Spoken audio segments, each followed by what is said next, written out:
Sen yok külək məni qucaqlayır, həsrəti məni dağlayır.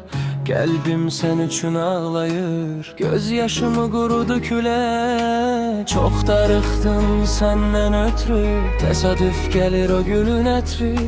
Ağır olsa da yazdım bu sətri, görən ardadır necədir. Həyat üzümə gülməyi səndən asılı,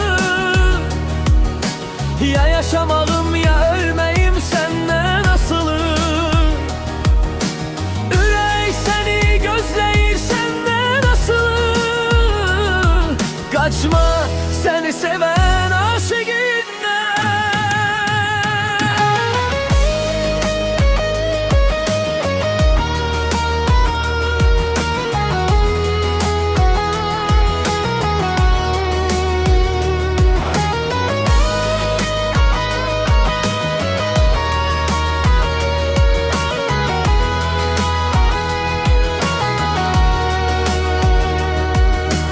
Fələk üzünə gülə bilər, bir neçə şans verə bilər, səni qəlbdən vura bilər.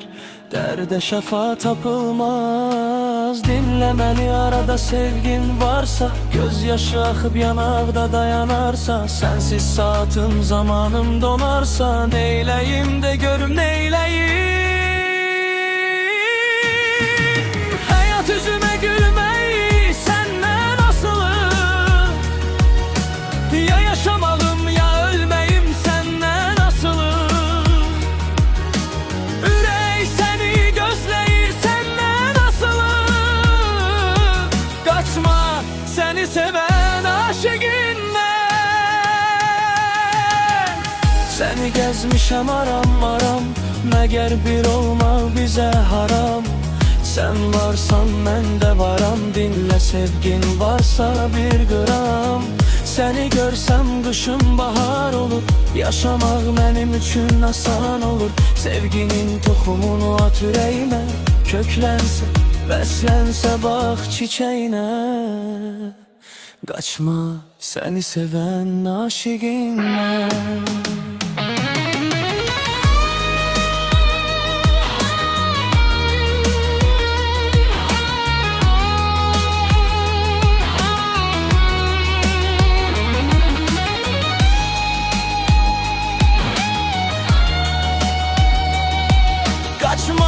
Səni sevən